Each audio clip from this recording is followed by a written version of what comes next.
বসেই আমার কাজটা শেষ করে দিতে পারতেন, তাই না? না, পারতাম না। অক্সিজেনের পরিবেশ, সুন্দর পরিবেশে আসলাম, অক্সিজেন নিলাম, আর আপনার কাজটাও তো আমি চাই, এই জন্য সরেজমিনে আসলাম আর কি। তো যাই হোক, একটা কাজ করতে পারবেন? জি জি, বলেন না প্লিজ। আমার সম্মানীটা দিয়ে একটা লোক অফিসে পাঠিয়ে দিয়েন, আপনার যাইতে হবে না, তাহলে কাজটা অটো হয়ে যাবে। সম্মানী বলতে আপনি আমার গলা কাটতে চাচ্ছেন? ঘুষ চাচ্ছেন? আপনার লজ্জা পাচ্ছে না? বিবেকে নাড়া দিচ্ছে না?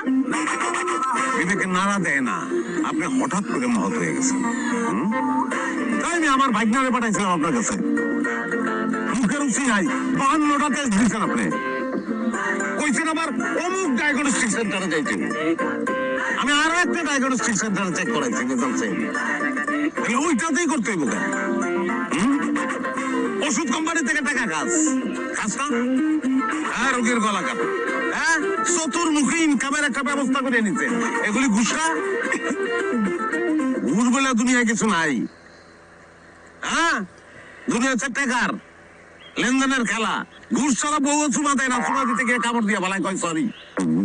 ডিমান্ড থাকে না, সবার ডিমান্ড থাকে, বউরও ডিমান্ড থাকে, এইটা নিয়ে আইসো, না নিয়ে যাও একবার, খবর খারাপ।